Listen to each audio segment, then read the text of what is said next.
Good morning, everyone. That would be me. Let's try that again. Good morning, everyone. My name is Ian Morrison, and I will be chairing the regular committee of the whole meeting for Wednesday, October 11th.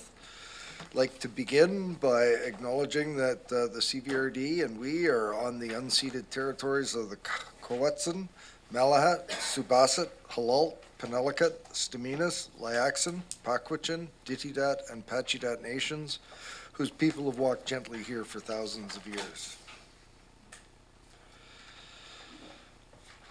We have the agenda before you with one additional item I'd like everyone to note, NB1, which will be a discussion of the meeting of October the 25th. There's a number of people in attendance at the VAIA conference, so note NB1, the October 25th meeting.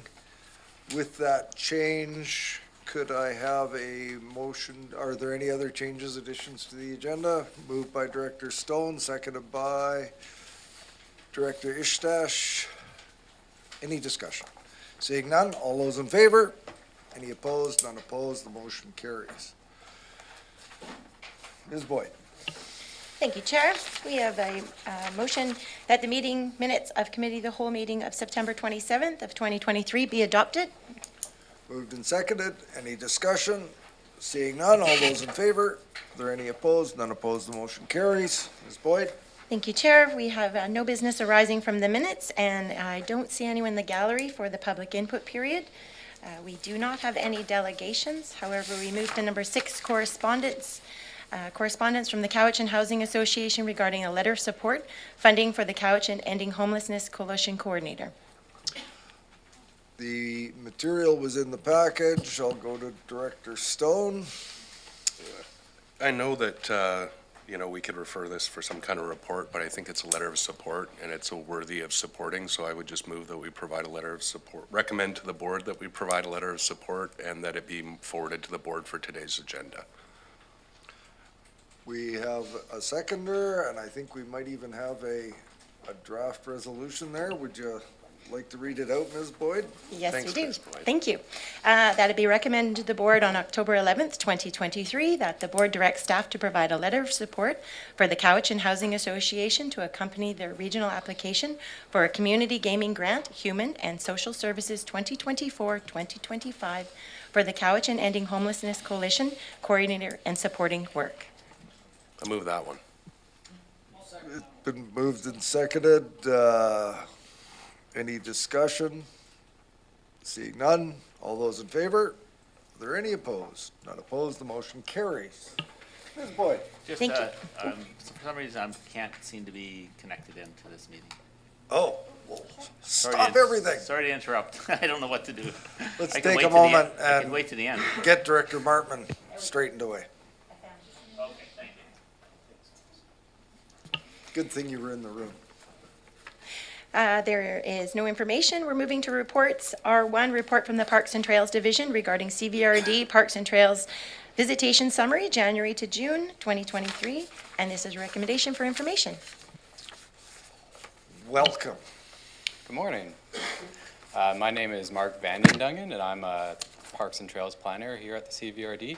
And I'm just going to give you a quick intro to what is the CVRD Parks and Trails Visitation Summary for the first half of the year 2023. This summary is basically just supposed to give you a quick trends analysis between this year and last year for the first half of both of those years in terms of park use in our community parks, our sub-regional, our regional, and the Cowichan Valley Trail. And what we have seen, as noted in the report, we still see a gradual increase of visitation across of our entire parks, even though some parks have seen more and some have seen less. The general trend is still upwards. This year, in the counters that we have currently operating, 780,000 compared to last year's first half of 755,000. So we're still seeing a general increase, even though in the first part of this year it was a little bit low because we had a fairly cold winter in the beginning, so I don't think many people were out at that time. So the general trends are just showing the continued increase, particular, since 2019, we've seen a sharp trajectory, and this is just a continuation of that. So as Parks and Trails, we're happy to see people are enjoying the parks. It should also be noted that our counters that we use, the number of them has been decreased this year from, one second, I have that noted. From previously 44 counters in total to 31 counters in total. And this is just to help optimize our program and to best utilize our time, because some of these counters we found to be redundant. So if you're comparing to like past numbers and reports, those might seem higher than what's being reported here, but that's just because the number of counters have been reduced. And the year-to-year comparison within this report has been adjusted to accommodate that. And futures reports will also be adjusted to accommodate that. But if you do go and look at previous ones, the numbers might seem higher because of that counter reduction. But yeah, as I said, the general trend is that Parks has seen more visitation this year to begin. And I'll leave the board for you and let me know if you have any questions about that. We might just have some questions go around committee. I guess Director Wilson gets to go first. Thank you, Mr. Chair. Thank you, Mark. Can you tell me, do we have a full database now? It's not me, I don't think, anyway. Do we have a full database of all the parks and the areas that are covered by the parks within the Parks Department? We don't actually track every park in the region. What we do is we have a select parks attributed to our program here. So our most important ones, like our regional parks and our trails and select community parks, have been selected for basically to indicate certain trends. We're not trying to get like an entire report of every single park within the region, just trying to like develop trends. Yeah, understood. And follow up, please, Mr. Chair. Go ahead. I have asked in the past if the Parks Department could come up with a full listing of all the parks that we've got there, and if it's something that can be brought up at this time, please, to consider bringing that up as well, a full list of all the parks, regional and local, and the amount of area that are covered by them. It's something which I would thought would be part of our asset management. Thank you.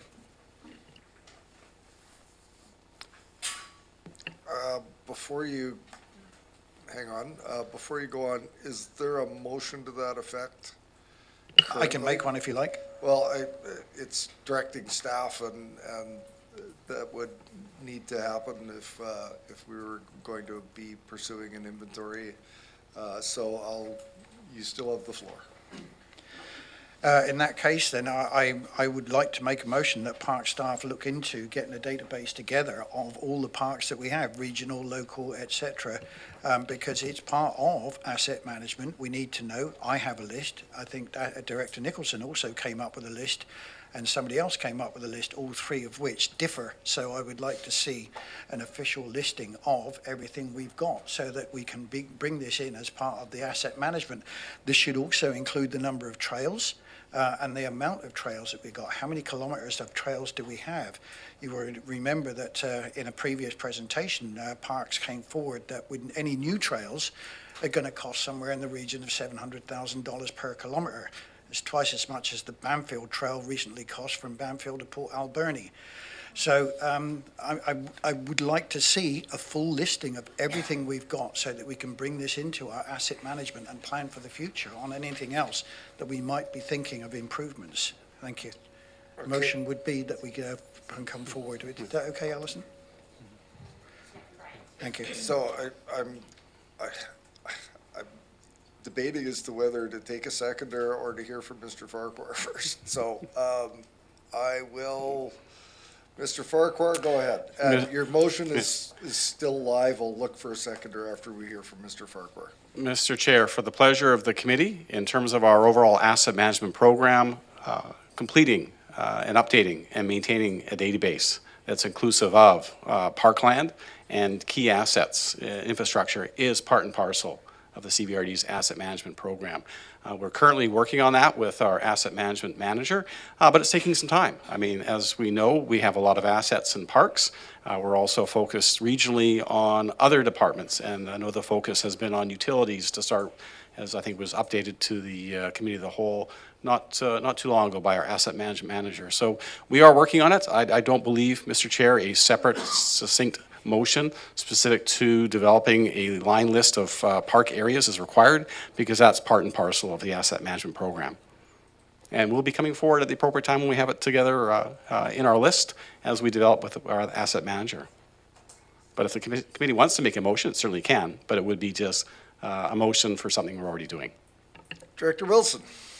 Yeah, if that's the case, then I'm quite prepared to withdraw that motion. The only thing I would say is that, do we have any timeline? I've been here for 5 years now, and I've been asking for it for 5 years, and I still haven't seen it. Mr. Farquhar. I'm going to defer to Ms. Mohan, who heads up the overall asset management program within her department. Thanks, Brian. Through the chair to the board, the asset management program is coming before you before the end of the month, I believe, for an update. And what you'll find out in that presentation is that we are just completing the last phase of the implementation of our asset management software. And so it's been a phased software implementation, and phase 3 includes parks. And so I can't speak to the details of what aspects of parks are being put into the overall asset management software inventory, but I imagine it would be fairly complete. So we're working with a software provider on an implementation, and the schedule is to be completed by the end of this year. That's assuming everything goes well. We're coming to the very end of that contract and the finalization of that implementation. So in terms of timeline from the asset management perspective, you should get an update this month. I'm thinking probably we're looking for some time to set aside for a special committee of the whole to give the asset manager, Neil, adequate time to go over his presentation with the board. And then I'm hoping that the inventories will be complete by the end of the year. And that being said, I've just heard from from Tracy, our acting CFO, that we do have lists of parks that are fairly complete from the finance division around which parks are in which areas. So we can probably provide that information quite quickly. Whether it includes things like kilometers of trails and overall area, I think that information may not be included in that summary. So in terms of timeline, we're hoping we have more and better information for you by the end of the year. So. Yeah, thank you, Mr. Chair. Thank you, Barbara. Thank you. Director Estes. Thank you, Chair. Luck being that I'm here today at this meeting, and I wanted to take the opportunity to thank, I guess we were probably looking back at the last 2 boards, so probably 8 years worth of work of the staff and the boards here, significantly to the Douglas Street new trailhead and extension of the Cowichan Valley Trail that now is fully connected Ladysmith. That's actually been a instrumental change in active transportation in the area. So not only is it providing a recreational investment, and as Director Wilson was speaking to, what values of trails, that's actually really transformed the communities of Ladysmith and Chemainus and connected them through people that are using it as commuting, but as well as it provided a significant economic impact to both Chemainus and Ladysmith. Through this year is one of the largest, most active years of bike touring and bike packing through the area.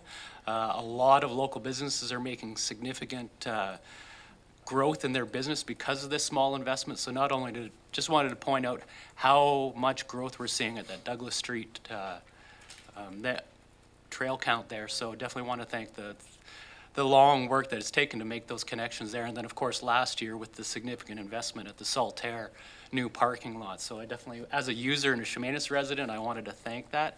And then my only question I had that I wanted to come up on the Glenora and the Tansor stats.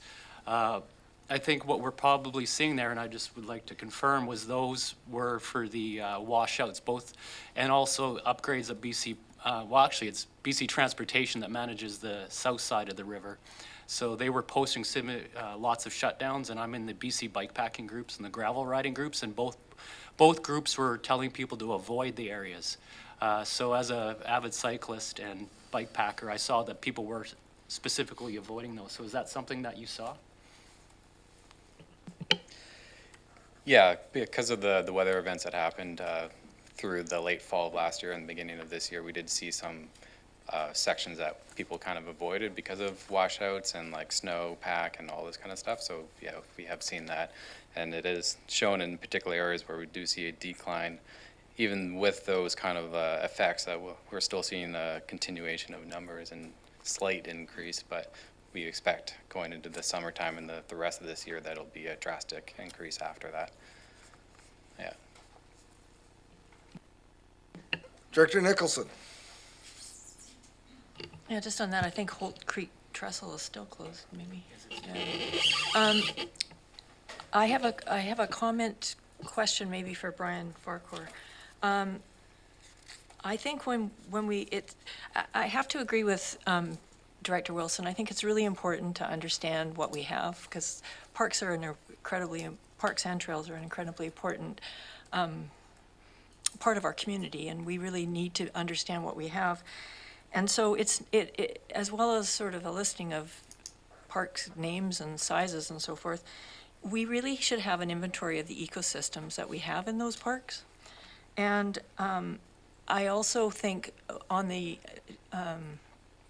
issue of trails, I know in the Area E Community Parks Master Plan, we have a listing of all the trails in terms of kilometers of trails, but their trails are very variable in what they do as far as connectivity goes. So we have trails that maybe just go a few meters, and it really doesn't mean a whole lot.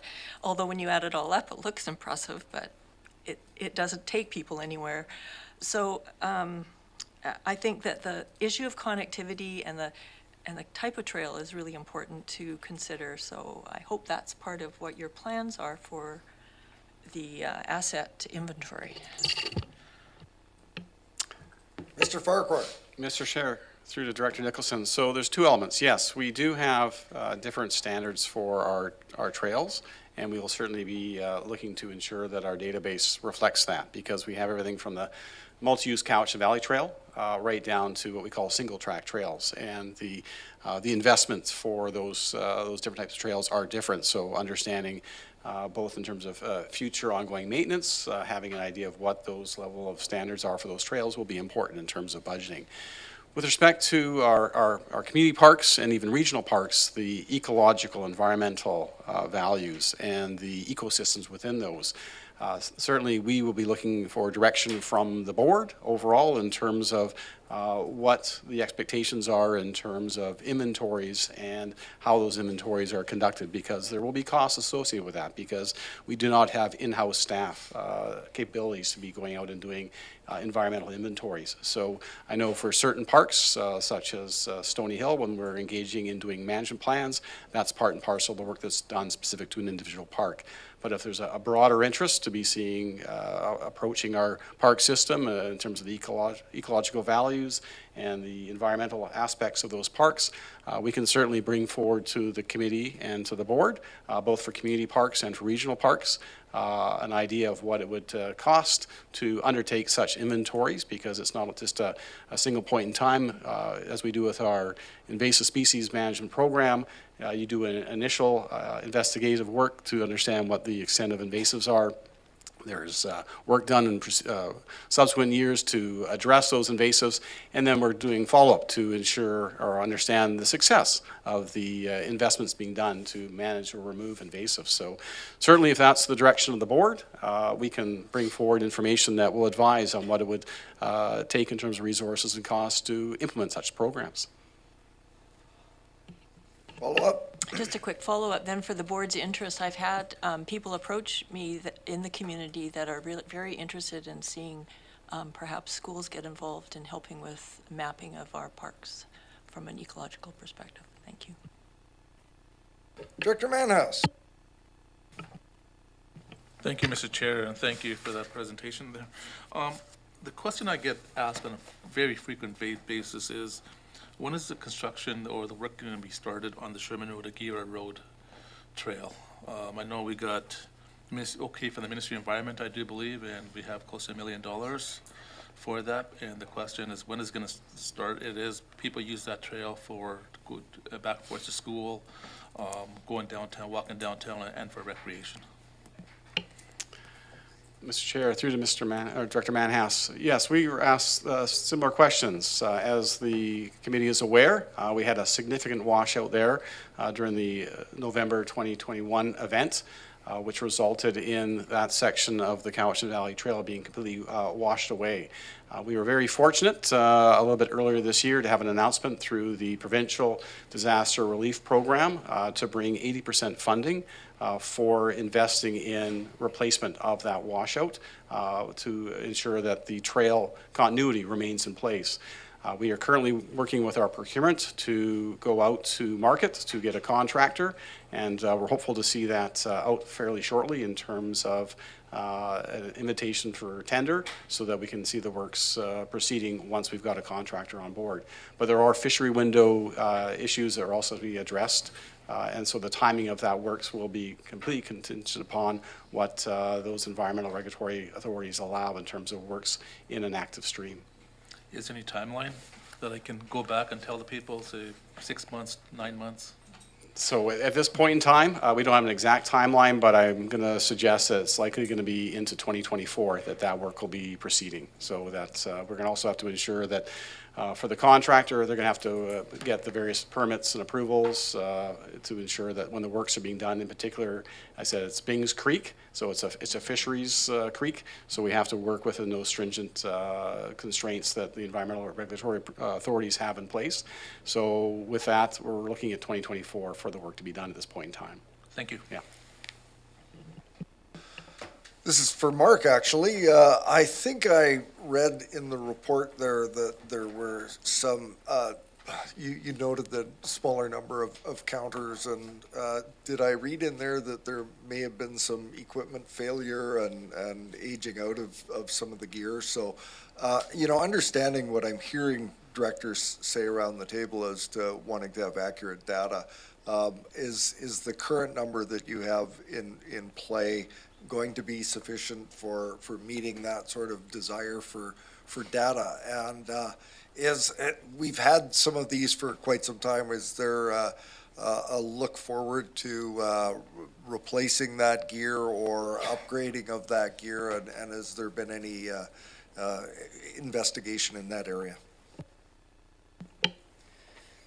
Yeah, the reduction in counters was mainly due to redundancies in our capacity to actually oversee that program. Yeah, as noted, there was some lack of information due to counter error and stuff like that. There are various reasons that our park ranger who goes out there and collects this data for us encounters when that happens. It could be anything from stuff being plugged in front of the actual counter itself. It could be the counter itself failing and that stuff. So every time the counters come in to be downloaded, which is 4 times a year, I will now that's my position to do, so review that to see if there's any errors within that, and then I point those out to the ranger to inspect or replace those counters. So the ones that aren't currently currently operating at full capacity, we're looking to replace those if they're on their tail end of their life. Other errors are often, just random things that occur, like someone stuffed a bunch of leaves or paper into the hole where the counter is. But yeah, any sort of discrepancy within our data, we account for and try to correct that. I think the other part of your questions was, does this encompass all the data that we can utilize to inform our program moving forward? And I believe through our review of these counters, that's exactly what we're trying to achieve. And we do believe that this, how we have set it up now, can achieve that. And we'll be reviewing that each time we go to create these reports, whether we are getting correct data, whether that's useful data, and whether it's given us a broad picture of the trends that we're looking to glean from these counters and reports. Thank you for that. I don't see any hands on the screen. This is an information item only. This is an item that I look forward to seeing when you bring it forward. Thank you very much. I think I've got some questions that I'll take offline around budget implications for some of the things that have been mentioned around the committee table today. And with that, thank you very much for your report. Thank you. Next item, Ms. Boyd. Thank you, Chair. R2, report from the Emergency Management Cowichan, Community Emergency Preparedness Fund Disaster Risk Reduction and Climate Adaptation Grant 2024. The recommendation, Please read the recommendation.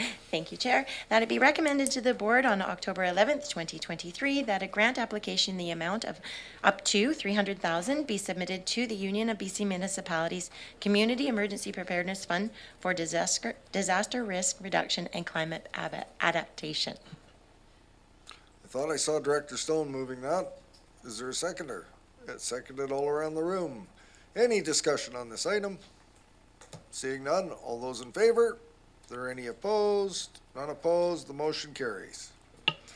Next item. R3, the report from the Emergency Management Cowichan regarding UBCM Community Resiliency Investment Fire Smart Community Funding Supports Grant Application 2024. The recommendation is that it be recommended to the Board on October 11th, 2023, that a grant application for up to $800,000 be submitted to the Union of BC Municipalities Community Resiliency Investment Program, Fire Smart Community Funding and Supports, with CVRD as the administrator, that will apply for, receive, and manage the grant funding for 2 applicants, including the City of Duncan and the Town of Ladysmith. Moved by Director Stone, seconded by Director McGonigal. Any discussion on this item? Director Martman. Thank you, Chair. Just a question on, is this kind of grant funding available for electoral areas? Mr. Ms. Diver. Hi. Hi, thank you. Through the chair to the director. Yes, it is. We're currently operating under a grant for the electoral areas, so we can't have 2 for the same area running at the same time. So once that grant's done, we'll reapply for the other, for the next year of electoral area funding. And Director Wilson. Thank you, Mr. Chair. April, can you tell me, there's been a lot of talk from the province on protection and clearing of a lot of areas, considering the wildfires we've been having lately, a lot of fuel on the ground from previous years which hasn't been cleared. Would this grant take care of some of the clearances that we're looking at here, the fire smarting as it were, or is it purely for other activities? Ms. Diver. Through the chair to the director, yeah, absolutely. So specifically in this grant, we are doing 2 fuel prescriptions. So one for the town of Ladysmith along Holland Creek, and then a couple of prescriptions in the town of Duncan in some of their park areas. So yes, we are looking at the fuel coverage, doing a plan for reducing that fuel, and then also undertaking that work. It is very costly and has to be done under a grant. Director McGonigal.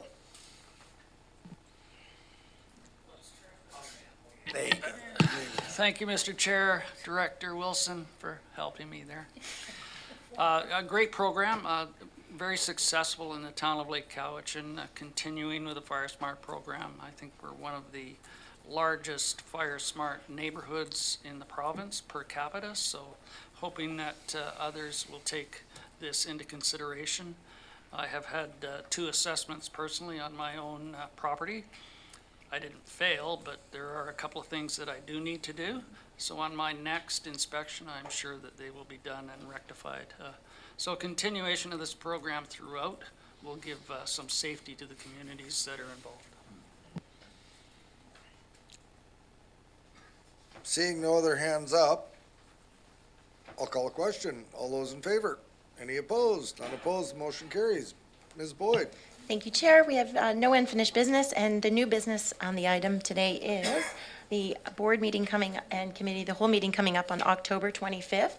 There is a conflict with a conference that I believe a majority of the members are attending. So the choice would be either to possibly move it to the 23rd of October or to cancel it. But I think, 23rd or 24th, if we want to discuss this. Thank you. Mr. Chair, if I may? You may. I think the best thing would be to recognize how many folks are actually attending that meeting.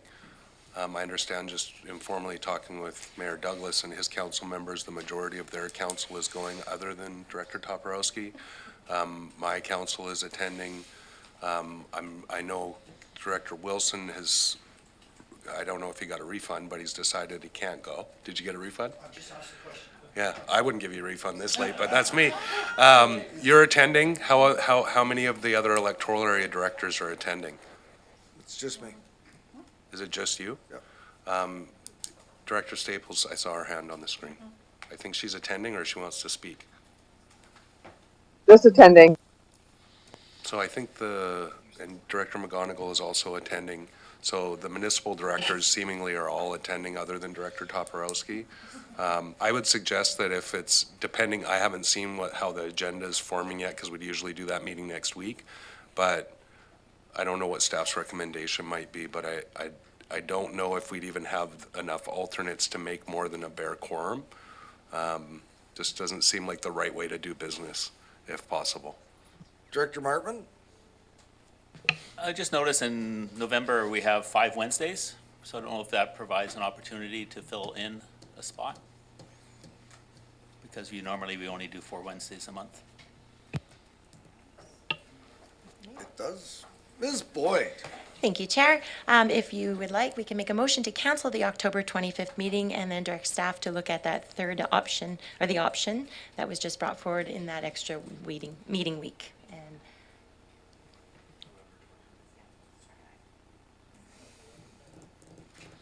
Everybody should have it clear.